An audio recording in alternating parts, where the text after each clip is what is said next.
Hello, donc je vous retrouve pour une nouvelle vidéo, comme vous vous en doutez.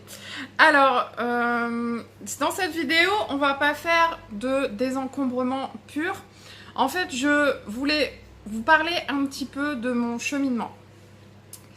Alors, je vous en ai déjà un petit peu parlé dans la première vidéo.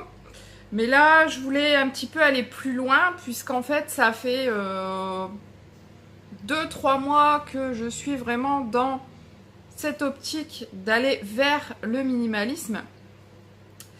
Et du coup, il y a des choses qui ont déjà changé. Alors, ça me surprend déjà parce que ça fait que 2-3 mois que ça cogite dans ma tête. Et là, déjà, je vois beaucoup de choses qui changent. Alors, premièrement, le point positif que j'ai vu aujourd'hui, enfin, ça fait plusieurs jours que je l'ai remarqué, mais disons que au niveau de mon compte bancaire, je ne suis pas à la fin du mois, tout le long du mois. C'est bête à dire, mais euh, ça a un impact très positif sur mon compte bancaire puisque je réfléchis avant d'acheter quelque chose, alors qu'avant, pas du tout. C'était plutôt des achats très très compulsifs. Là, en fait, je vais plus dans les magasins pour aller dans les magasins. Déjà, j'ai changé totalement d'optique au niveau des grandes surfaces.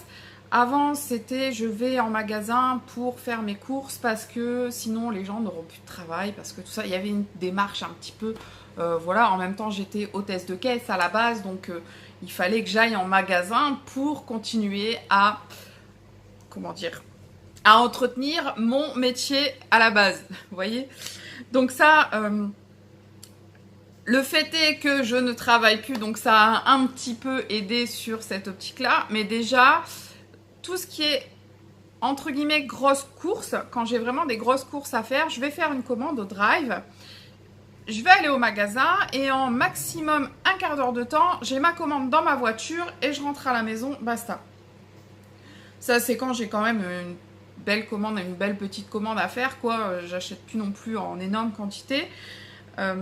Après, il y a toujours des petits à côté. Comme l'autre jour, j'ai dû partir en catastrophe. Enfin, en catastrophe, c'est pareil, encore entre guillemets. Hein, dans un magasin qui est pas très loin de la maison parce que j'étais en train de faire ma vaisselle et là, je me rends compte que la veille, j'ai jeté mon éponge en fer pour nettoyer quand c'est bien collé. Je l'ai jeté à la poubelle parce que mon mari s'en était servi pour faire un truc qui était bien huileux, bien gras, et du coup l'éponge, il y en avait plein dessus, donc je l'ai jeté pensant que j'en avais en réserve. Et là, non. Donc ça, c'est un deuxième point. Donc je suis partie dans le magasin et je suis sortie du magasin avec un lot d'éponges en fer et des œufs, puisque ce jour-là, on avait terminé le pack d'œufs, on avait fait un gâteau avec ma fille. Donc, je suis sortie uniquement avec ça. Je n'avais rien d'autre dans mon sac. J'avais vraiment besoin que de ça, donc je suis partie, j'ai pris que ça. Ce qui n'était pas le cas avant. Avant, il fallait que je fasse le tour de tout le magasin, que je trouve des petites choses à acheter qui nous fassent plaisir, parce que j'avais l'impression que ça nous faisait plaisir, mais en fin de compte, c'est quelque chose qui nous embrouillait l'esprit. Alors, le chemin, je suis en train de le faire dans ma tête. Je le fais tout doucement dans la maison, mais là, c'est plus délicat. Surtout, je vais vraiment commencer la semaine prochaine pour des raisons personnelles à désencombrer la maison. Et là, on aura des choses un peu plus concrètes, des vidéos très concrètes de ce que je vais faire. Comme la vidéo de l'armoire de ma fille où on a vraiment tout trié. J'ai vraiment été... Enfin, vous avez été là, même si je vous ai pas fait voir article par article, puisque c'était vraiment en fonction des goûts de ma fille. Donc, j'allais pas vous dire, ah bah celui-là, elle aime bien parce qu'il est jaune, celui-là, elle aime pas parce qu'il est noir. Enfin, vous voyez... Donc voilà, donc j'ai fait le tri, je vous ai fait voir en gros ce que je donnais à ma sœur et ce qui restait dans l'armoire de ma fille. Donc il y a eu ce point-là, donc le point du compte bancaire qui est tout sourire en ce moment, qui ne part pas dans le rouge, alors qu'on est quand même à mi-chemin du mois, que tous mes prélèvements principaux sont passés. Alors, je sais que beaucoup de gens n'aiment pas parler d'argent. Moi, perso, je m'en fous. Ça me gêne pas du tout de parler d'argent. Bien sûr, je vais pas aller vous dire point par point tout ce que j'ai sur mon compte. Ça sert strictement à rien. Mais il faut savoir que depuis quelques temps, en fait, je vivais toujours... dès le 10 à peu près du mois, j'étais déjà un peu dans le rouge. Je commençais en découvert. Et ça tournait comme ça. Et en fin de compte, tous les mois, j'étais à découvert. Et des découvertes, des fois, qui pouvaient quand même monter à 600-700 euros. Ce qui n'avait pas lieu d'être, logiquement, puisque... voilà, quoi, il n'y avait pas besoin de tout ça. Mais ça, c'est avant de se poser et de réagir sur certaines choses. De comprendre que, ben, finalement, vivre comme ça... j'ai 35 ans aujourd'hui...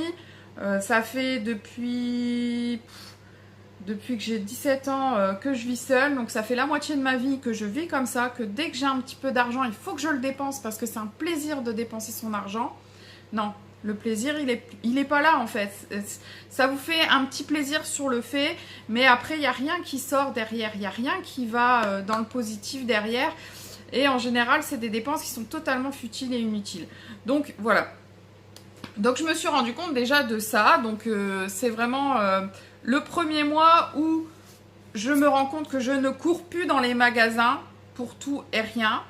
Certes, je vais y aller, il n'y a pas de souci. J'y suis retournée aujourd'hui parce que mon assurance est dans la galerie marchande d'un grand magasin. Donc je devais aller à mon assurance, j'étais à mon assurance. Je me suis dit, tiens, quand même... On est début novembre, je vais aller voir au niveau des jouets, comment c'est sorti, ce qu'il y a en magasin, parce qu'en fait, j'avais pas encore été voir vraiment ce qui était, entre guillemets, à la mode pour les enfants cette année. Donc, je voulais aller voir. Donc, j'ai été faire un tour et je suis ressortie par la sortie sans achat. J'ai juste été voir un petit peu ce qu'il y avait comme promotion sur les jouets, voir si c'était des jouets qui me concernaient, qui concernaient mes enfants et qui pouvaient faire plaisir aussi à mes neveux et nièces. Voilà. Je suis vraiment rentrée dans le magasin pour ça. Et je suis ressortie sans rien. Mais il y a un an de ça, c'était totalement impossible. J'aurais fait tout le tour des promotions. J'aurais forcément trouvé quelque chose à acheter. Ne serait-ce qu'un paquet de gâteaux, une brioche, enfin... Des bêtises que j'ai pas besoin puisque les enfants ont leur placard de goûter déjà, il y a des choses dedans, donc il n'y a pas besoin. Mais j'aurais acheté des choses. Alors ensuite, il y a un autre point que j'ai remarqué suite à beaucoup de vidéos que j'ai visionnées. En fait, je me suis rendu compte que plus on a à la maison et plus on consomme. C'est-à-dire que si je vais avoir mon frigo blindé de yaourt, ben en fait les enfants ils vont prendre 3, 4, 5, 6 yaourts par jour. Mais c'est affolant, enfin ils n'ont pas besoin d'autant de yaourts. Mais juste parce que il y en a plein de frigos, ils vont se jeter dessus. Alors que si je leur achète leur paquet, comme d'habitude, de 8 yaourts, ben, ils vont en prendre un en dessert le midi, et puis le soir, ben, finalement, ils vont peut-être pas forcément avoir envie de prendre un dessert, et voilà. Ils vont prendre un yaourt par jour. Pourquoi ? Juste parce qu'il n'y en a pas énormément dans le frigo. Alors que j'ai des magasins partout autour de moi, j'ai des magasins autour de moi qui sont ouverts du lundi au dimanche, j'ai pas de souci. Si jamais il manque quoi que ce soit à la maison, je peux très bien aller chercher vite fait un yaourt, enfin bref, voilà quoi. Donc, mais le fait de pas en avoir à profusion à la maison, ça calme le jeu en fait. Et ça, je m'en étais pas rendu compte. C'est à force de regarder des vidéos sur le minimalisme, le désencombrement, tout ça, où beaucoup de gens parlent de ce phénomène, on va dire. Donc quand il y a à profusion, on est tenté à continuer à aller dans cette profusion, donc à consommer à profusion, tout simplement parce que c'est à profusion ici. Donc j'ai décidé de réduire un petit peu tout ça. Bon, bien sûr, je suis, comme je vous ai dit, comme vous le savez, je suis tout au début de mon parcours de minimaliste. Je suis vraiment tout au début. Je faisais énormément d'achats. J'ai beaucoup de choses dans ma maison qui sont en grande quantité. Des gels douche. J'ai des dizaines de gels douche à la maison. Pourquoi? Je sais pas, vu qu'on utilise toujours les mêmes. Mais voilà, juste, enfin si, je sais pourquoi. Parce que le coup, j'ai été en magasin, c'était un magasin qui allait fermer. Il y avait 50% de remise sur quasiment tout le magasin. Là, je trouve un article où il y a 50% de remise. Mais vu qu'au niveau national de l'entreprise, il y avait déjà, c'était 2 articles achetés, le deuxième à moins 50, les 2 promotions se cumulaient. Donc en fin de compte, je payais, je crois, 1 € pour 2 flacons de gel douche. Donc bah en fait, j'ai pris les 6-8 qu'il y avait dans le rayon, quoi. Ouais, j'ai fait une super affaire. Mais finalement, là, mon armoire dans la salle de bain, il est blindé. Et ça sert à quoi? Ça sert à rien du tout. Ça sert juste que bah, l'armoire, il y a des moments, il ferme même plus parce que la petite, elle arrive, elle pose un truc et puis basta, elle le pose n'importe comment. Et puis voilà, ça déborde, ça tombe. C'est... Pardon. Donc ça, c'est quand même un des points déjà qui me gênait à la maison parce que finalement, je stockais beaucoup de choses. Oh, le papier toilette. Le papier toilette, c'est affolant. Il y avait une grosse promotion dans le magasin où je fais, enfin dans le drive où je vais, où le papier toilette était à moins 70% les 36 rouleaux. Qu'est-ce que j'ai fait? J'ai pris 4 paquets. Mais ça sert à quoi d'avoir 4 paquets de 36 rouleaux de papier toilette? Non mais c'est affolant. Et pour toutes les choses comme ça, en fait, quand je voyais les promos, fallait que j'aille faire la bonne affaire. Mais c'est pas une bonne affaire en fait. Non, c'est pas une bonne affaire parce que il y a beaucoup de choses que je fais. Bon là, ça reste du papier toilette, c'est quelque chose que je peux utiliser tant que je veux. Mais sur la nourriture, par exemple, il y a des moments où je prenais trop de choses et finalement on se retrouvait à jeter. Bon, après nous, on a quelque part la chance d'avoir des poules, donc tout ce qui était en trop, on jette aux poules. Donc quelque part, c'est pas perdu quand même. Parce que si c'est jeter de la bouffe pour jeter de la bouffe, moi je suis malade. J'ai vu, quand on est parti en vacances 2 semaines cet été, on est parti 2 semaines. Quand j'ai vu la quantité de nourriture qu'on jetait, mais je me suis dit, mais c'est pas possible, quoi. Il faut vraiment que j'arrive à doser les plats parce qu'on fait trop de choses. On fait trop de plats, on fait en trop grosse quantité, et voilà. Donc ça va pas. Donc il y a déjà 2 choses. Il y a le porte-monnaie qui est beaucoup plus plein, et deuxième chose, c'est je ne cours plus dans les magasins pour aller acheter la promotion du jour qui est immanquable et que je dois forcément avoir. Donc ça, c'est déjà la deuxième chose. La troisième chose, c'est qu'en fait, déjà rien que le fait d'être sur ce chemin psychologiquement, puisque dans ma maison, il y a quand même encore beaucoup de travail à faire. Donc déjà, le fait d'être prête, il y a des choses qui changent dans ma tête, il y a des comportements qui changent. Et je m'en rends compte, je vais mieux. Alors, je vais mieux. Je n'étais pas hyper malheureuse avant, c'était pas ça. Hein. Mais je me sens plus légère et plus libre. Et ça, je l'ai senti en fait en allant chez mon dentiste. Vous allez me dire quel rapport? Et en fait, quand je suis arrivée chez le dentiste, je suis une vraie peureuse au niveau du dentiste. J'ai eu cette réaction de me dire non mais je vais me sauver en courant, je vais partir et tout. Ça va pas, je peux pas rester là, je me sens pas bien. J'avais envie de partir. Bon, je suis restée parce que c'est pour ma santé, c'est mes dents, c'est des soins, c'est important quand même comme chose. Donc je suis restée. Mais en moi, j'ai senti j'avais une sensation vraiment bizarre que je n'avais pas eue depuis 2-3 mois. Qui est tout simplement de faire quelque chose qui me plaît. Je ne vais plus faire des choses qui ne me plaisent pas. Je vais plus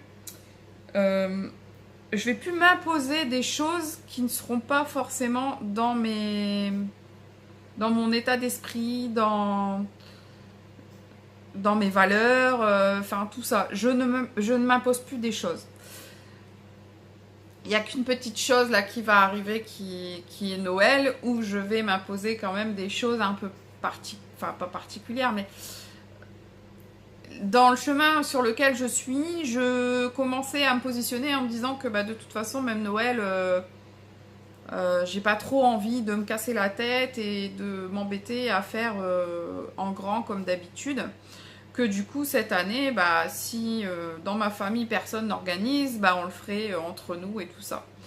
J'étais en train de me poser des questions là-dessus. Et mon mari m'a devancé parce que... Enfin, mon compagnon m'a devancé puisque quand on est arrivé chez mon oncle avec qui on fait Noël habituellement, il lui a posé la question cash, il lui a dit « Est-ce que vous voulez organiser Noël ou est-ce que nous on le fait ?»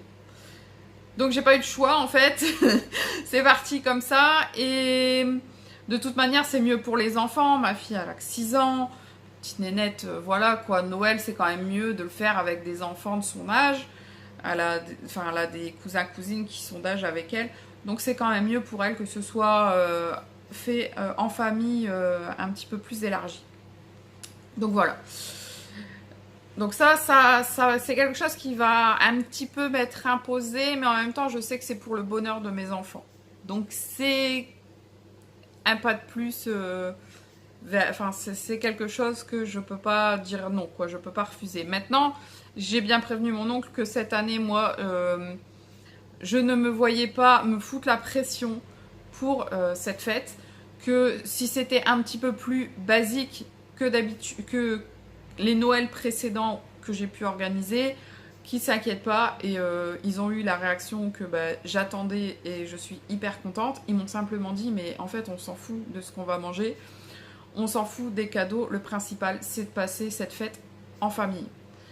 Voilà, donc ça c'est mon oncle, c'est pour ça qu'il est si présent dans ma vie, parce que mon oncle et ma tante, c'est vraiment un couple que j'admire, que j'apprécie beaucoup et qui sont très importants pour moi dans ma vie, même si je leur dis pas tous les jours malheureusement, peut-être pas assez d'ailleurs. Donc il faudra peut-être que je pense à leur parler de justement à quel point ils sont importants dans notre vie. Bon après ils le savent puisque quand même ils sont présents à chaque chose qui est organisée chez nous. Ils sont toujours présents. On les invite toujours. Et vice-versa, eux nous invitent aussi à quasiment tous les anniversaires des enfants. Enfin bref, voilà. Donc, il y a ça. Ensuite, il y a aussi le fait de ne plus s'imposer des relations. C'est-à-dire que quand j'ai pas envie de voir quelqu'un, je vais pas le voir, point barre. C'est pas parce que cette personne aujourd'hui m'aura invité à telle chose que je vais aller me pavaner là-bas pour finalement derrière son dos. Non, moi je suis déjà à la base, j'ai horreur de parler derrière le dos des gens. Je suis quelqu'un d'assez franche. Donc voilà, c'est quelque chose qui... Non. Alors je m'égare beaucoup il me semble sur cette vidéo, mais en fait j'avais vraiment envie de partager avec vous. Enfin je sais que pour l'instant il n'y a pas grand monde sur la chaîne, mais ça viendra peut-être. Et je continuerai mes vidéos juste pour le plaisir de les continuer quoi qu'il arrive, même si il y a 2, 3, 4 ou 5 abonnés, je m'en fiche. C'est pas... Le but c'est pas d'avoir 15 000 abonnés, c'est pas du tout ça. Le but c'est simplement d'essayer de faire partager mon chemin avec des personnes qui, comme moi, débutent dans le minimalisme. Et pourquoi pas s'entraider les uns les autres, les unes les autres, pour voir un petit peu comment on peut avancer dans le chemin et comment on le chemine chacun à notre manière. Puisque le minimalisme, voilà je vais y arriver, le minimalisme, c'est quand même quelque chose qui est très très très personnel. C'est pas... on vous donne pas un guide... avec, faut faire ci, faut faire ça, faut faire ci, faut faire là. Non, c'est une base, une philosophie de vie. Et puis après, vous et vous seul, vous l'organisez en fonction de vos propres besoins. Et ça, c'est le pied en fait. Parce que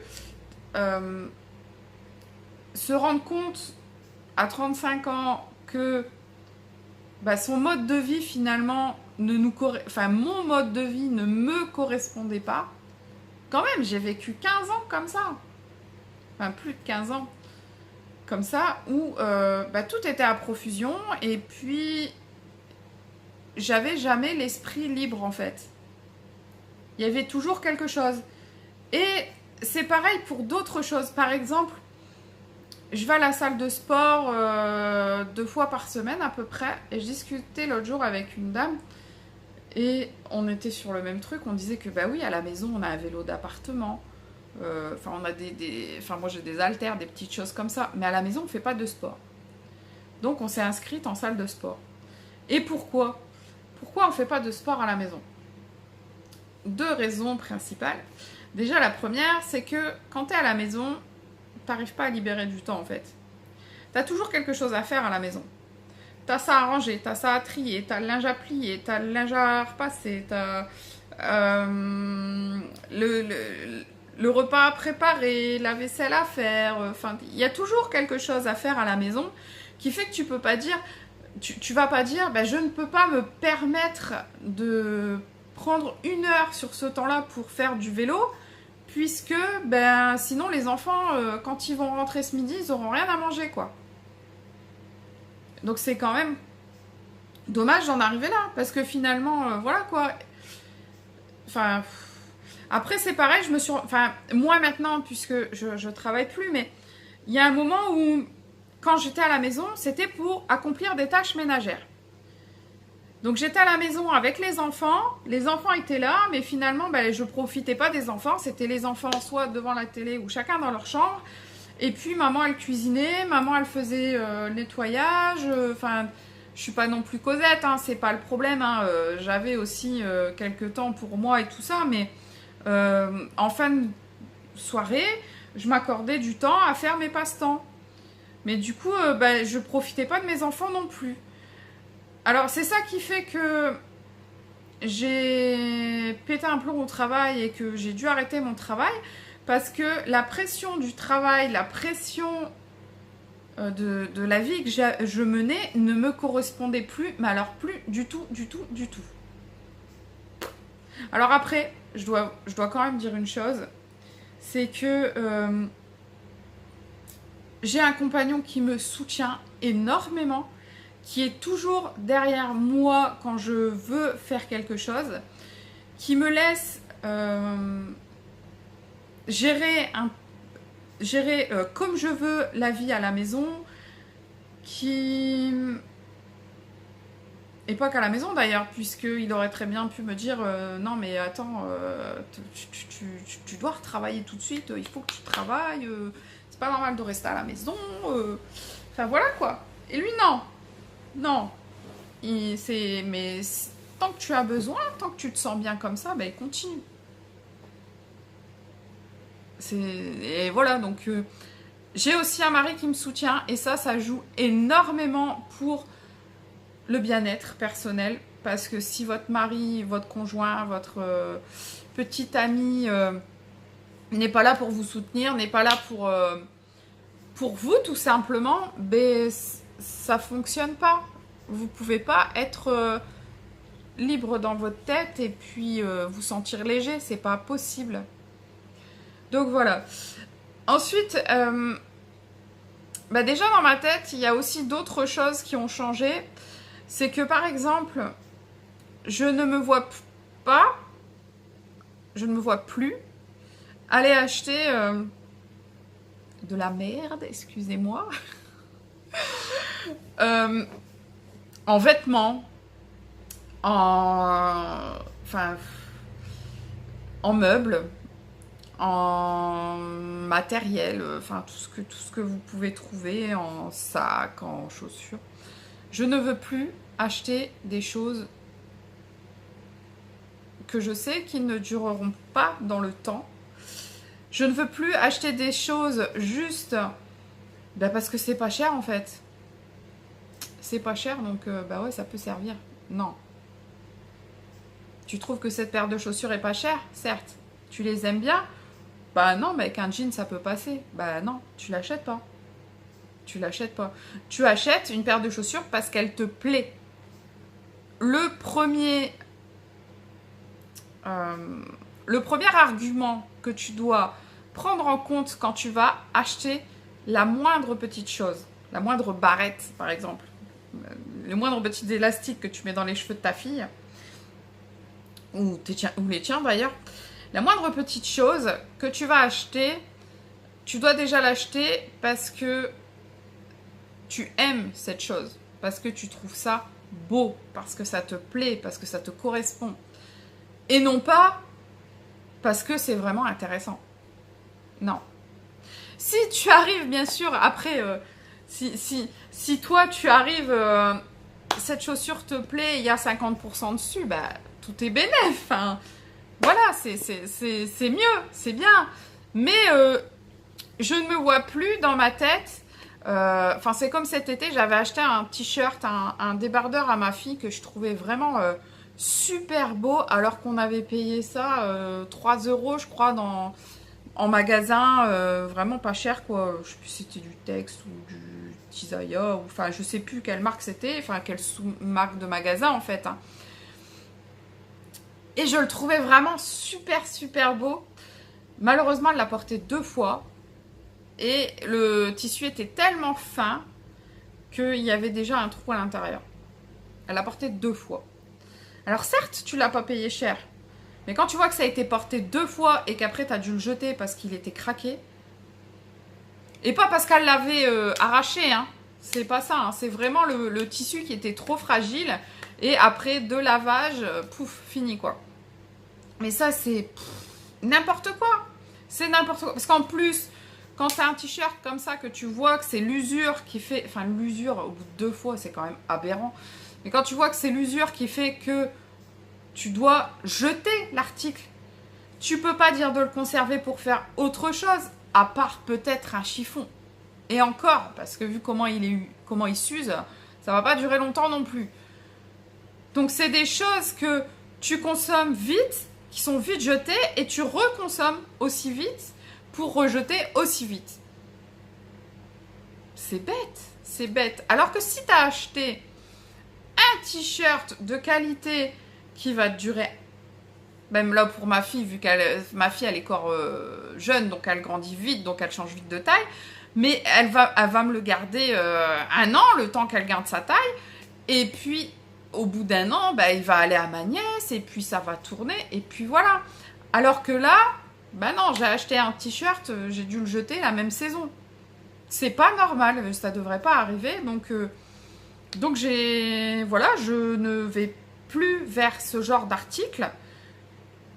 Je n'irai plus vers ce genre d'article, puisque là, depuis que mon chemin est en cours, on va dire, dans la tête, depuis que ce chemin est en cours, je n'ai pas racheté de vêtements, je n'ai pas racheté de chaussures, voilà, j'ai rien racheté à part de la nourriture qu'on avait besoin, et des petites choses, comme je vous disais tout à l'heure, pour le ménage, l'éponge, tout ça, là. Donc voilà, donc je n'achète plus de choses inutiles. Et là, je vais vraiment me mettre à faire mon tri. Et ensuite, je pense qu'il y aura encore un cheminement psychologique. Après, je me disais que je voulais vraiment faire un tri très, très, très drastique. Me forcer un peu quelque part à jeter encore plus. Enfin, jeter. Je me répète, hein, quand je dis jeter, ça ne veut pas dire que je vais jeter à la poubelle. Ça veut dire que ça va sortir de la maison par un chemin ou un autre. Donc, que ce soit jeté parce que c'est plus utilisable, que ce soit donné ou vendu, ça sortira de la maison. Quand je dis jeter, c'est pas forcément jeter à la poubelle. Hein. Il faut pas... j'ai pas envie de jeter tout ce que j'ai dans ma maison. Ça peut encore servir à d'autres. Donc, et voilà, du coup, j'ai perdu le fil de ce que je disais parce que j'ai eu trop peur que le jeter fasse mauvaise impression, on va dire. Donc oui, voilà, je voulais faire un tri très très drastique et tout ça. Et finalement, je me suis dit, mais en fin de compte, quand tu entends les gens parler de leur tri, de leur désencombrement, ce qui revient aussi, c'est qu'en fait, le premier tri qu'ils ont fait, ils sont revenus dessus quelque temps après pour retrier et re-enlever des choses. Parce que plus tu vis simplement, plus tu te rends compte que tu as des choses qui sont superflues dans ta maison. Et ça, c'est le mieux, je trouve. Parce qu'en fait, là, je vais vraiment... Il y a des choses où je vais être de manière très drastique, que je vais virer très facilement de la maison. Et il y en a d'autres où j'aurai peut-être plus de difficultés maintenant, mais où dans 6 mois, où j'aurai avancé dans mon parcours, je pourrais revenir dessus et me dire non mais en fait ça, voilà quoi, ça me sert à rien. Il ne faut pas que je le garde, ça me sert à rien. et hop, ça sort. Voilà. Donc, je vais pas faire de manière trop drastique. Je vais y aller avec les sentiments, comme c'est conseillé partout. Juste en m'attardant sur l'objet et en me disant ça. J'en ai besoin. Est-ce que je m'en suis servi récemment?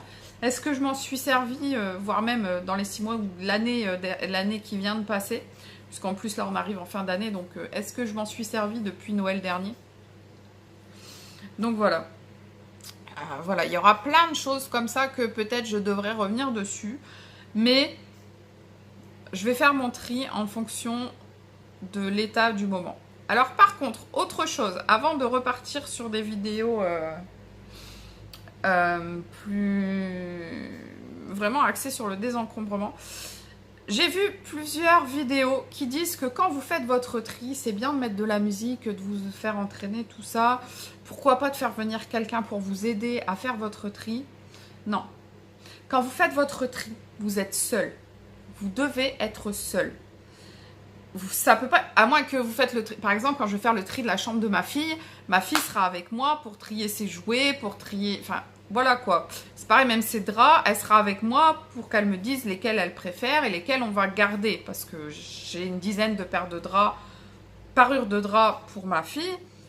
Ça sert à rien puisque je lui mets toujours maximum 3 paires de draps. Maximum. Il y en a 3 qui ont servi sur les 10. Donc ça sert à rien. Donc, mais il faut être seul. Pourquoi? Alors déjà, si vous mettez de la musique, ben, au moment où la musique, ça va être un passage que vous aimez, vous allez plus facilement garder les objets parce que la sensation de la musique va vous porter sur l'objet. Je sais pas si je m'exprime bien. Mais en fait, si la musique est entraînante, gaie, pimpante, vous allez plus facilement garder l'objet que vous avez face à vous, même si c'est un objet qui ne vous sert pas, dû à l'entraînement de la musique.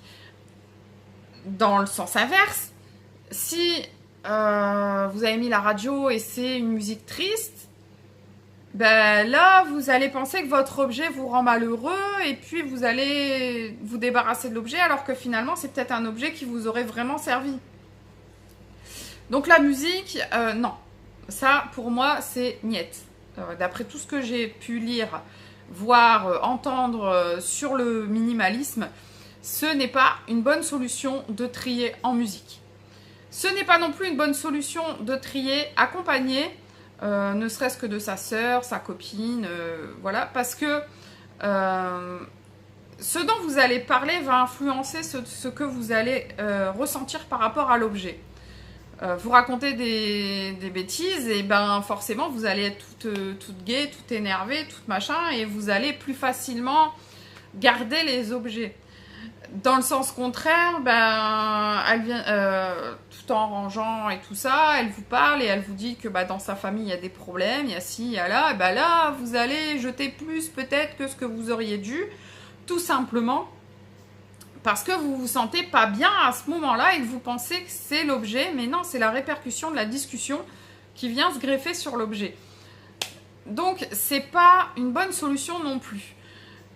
Pour moi, personnellement, je trouve que la meilleure solution, c'est de faire son tri seul et au calme. Voilà. Pas de musique, pas de télé, pas de bruit environnant. Pas de pression environnante non plus. C'est pareil, j'ai déjà dans l'idée d'enlever 1 ou 2 meubles dans mon salon. 2 meubles en fait. Un dans mon salon, un dans ma salle à manger, puisque c'est une grande pièce ouverte. Mais en même temps, je ne me mets pas la pression en me disant il faut que je le vide, il faut que je le vide, il faut que je le vide. Je vais faire mon tri, ce sera vide si ce sera vide, si c'est pas vide, c'est pas grave. Point. Je ne mets plus de pression nulle part. Voilà, donc c'est tout. Pour l'instant, c'est tout ce que j'avais à vous dire. Ça dure quand même plus d'une demi-heure. Je suis désolée, ça a été très long. Je pensais que ça allait être une petite vidéo. Eh ben non. Voilà, tout ça pour vous parler de mon début de chemin vers le minimalisme. Et à quel point, déjà, en étant tout au début du chemin, on se sent un peu plus léger et voilà, en fait là, ça a été vraiment la préparation psychologique du chemin. Donc je suis vraiment au début du chemin, puisque le chemin a été fait à l'intérieur de ma tête. Maintenant, il faut qu'il se fasse à l'extérieur et que vraiment je puisse sortir de ma vie tous ces objets qui ne me servent pas, qui ne me plaisent pas ou plus. J'ai un exemple très très concret qui vient d'arriver juste à côté de moi parce que mon mari a voulu, enfin mon compagnon s'est allongé hier soir dans le canapé, il avait un peu froid, il a été me chercher une couette. Une couette, regardez-moi cette couette. Racing Club de Lens qui est abîmée sur tous les côtés. La couette, elle a... en fait, elle date de mes années lycée. Je la traîne depuis que je suis au lycée. Quand j'étais à l'internat, ma mère m'avait acheté cette couette parce que j'étais fan de foot. Et puis forcément, habitant dans le Nord-Pas-de-Calais, j'étais fan du Racing Club de Lens.